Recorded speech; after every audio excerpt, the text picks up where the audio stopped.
वक्फ board की मनमानी के दिन अब लदने वाले हैं और शायद यही कारण है कि वक्फ बोर्ड पूरी तरह से बिलबिला रहा है। दिल्ली हाईकोर्ट में एक मामले की सुनवाई के दौरान केंद्र सरकार ने तल्ख लहजे में साफ कर दिया है कि वक्फ बोर्ड संपत्तियों का संरक्षक है, मालिक नहीं। केंद्र सरकार ने दिल्ली वक्फ बोर्ड द्वारा 123 वक्फ संपत्तियों को डीलिस्ट करने के खिलाफ दायर याचिका का उच्च न्यायालय के समक्ष विरोध किया और कहा कि बोर्ड की उनमें कोई हिस्सेदारी नहीं है, क्योंकि 1911 और आपको बता दें कि 1911 के बीच शुरू की गई भूमि अधिग्रहण की कार्रवाई के अनुसार अधिग्रहित किए गए 1914 और इसके पक्ष में नामांतरण किया गया। क्या है पूरा मामला, देखिए ये खास रिपोर्ट।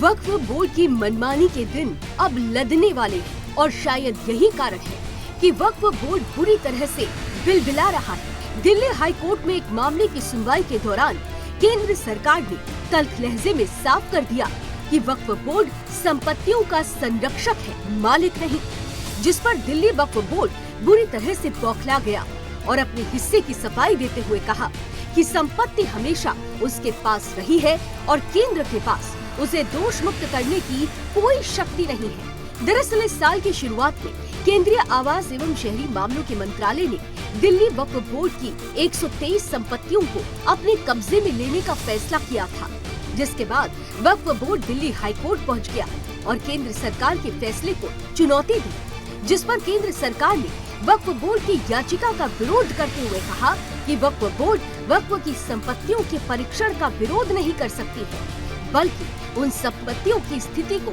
स्पष्ट करना चाहिए। केंद्र ने कहा कि कुछ संपत्तियों को लीज पर दिया गया, इसलिए उन्हें वक्फ की संपत्ति नहीं कहा जा सकता है। कोर्ट रूम की तरह सवाल है कि वक्फ बोर्ड जिनके पास देश में 8 लाख एकड़ से ज्यादा की जमीनें हैं, वो पाकिस्तान से आए हुए हिंदू शरणार्थियों को क्यों नहीं दी जा रही है? क्योंकि जो मुसलमान 1947 में बंटवारे के समय पाकिस्तान चले गए थे, तो उनकी संपत्तियों को वक्फ संपत्ति घोषित कर दिया गया था। तब से उन जमीनों को वक्फ बोर्ड अपना मालिकाना हक समझता है और साल दर साल इसमें तेजी से इजाफा हो रहा है। हालात ये बन गए हैं कि देश में रेलवे और सेना के बाद सबसे ज्यादा जमीनें वक्फ बोर्ड के पास है। Bureau report, Sudarshan news.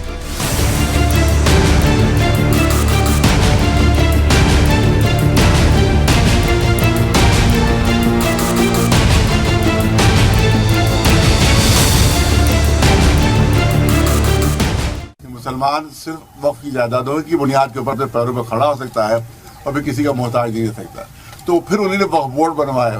वक्फ बोर्ड इसलिए बनवाया कि वक्फ की सेवा के लिए नहीं, वक्फ को बचाने के लिए नहीं, बल्कि वक्फ को तबाह बर्बाद करने के लिए वक्फ बोर्ड बनवाए।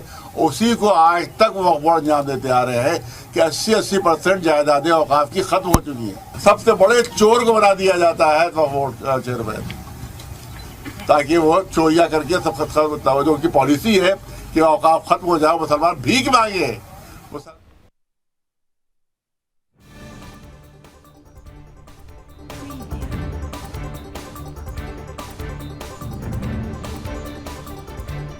तो देश में एक सेंट्रल वक्फ काउंसिल और 32 स्टेट बोर्ड है।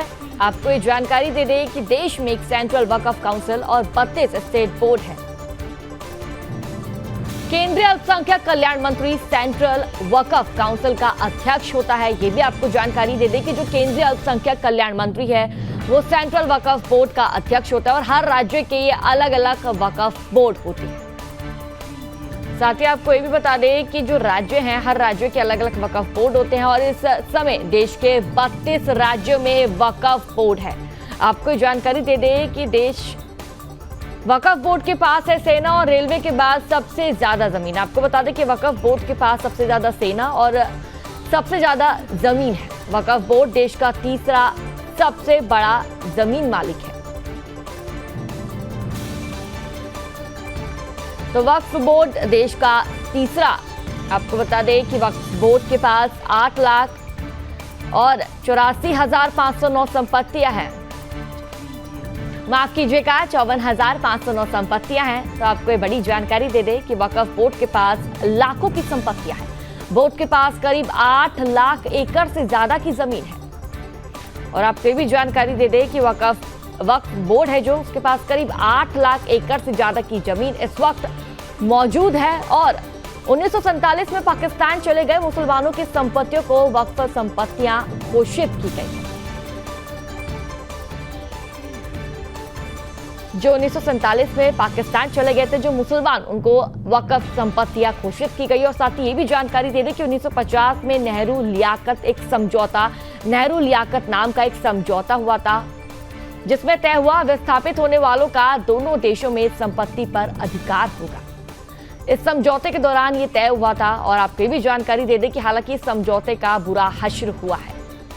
जो मौजूदा हालात है उसको देखते हुए इस समझौते का बुरा हश्र हुआ है। पाकिस्तान में छोड़ी गई हिंदुओं की जमीन पर सरकार और मुसलमानों का कब्जा हो गया है। आपको जानकारी दे दे कि 1954 में वक्फ बोर्ड का गठन हुआ था। और ये भी आपको जानकारी देना चाहेंगे कि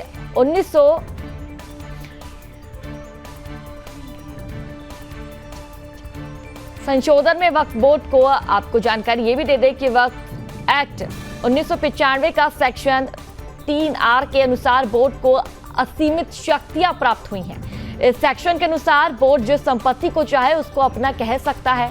और आपको जानकारी दे दे कि जो वक्फ बोर्ड की जमीन है उस पर मुसलमानों का कब्जा है। और आर्टिकल 40 कहता है कि जमीन किसकी है ये बोर्ड तय करेगा। वक्फ बोर्ड तय करेगा कि आखिरकार ये जमीन किसकी है।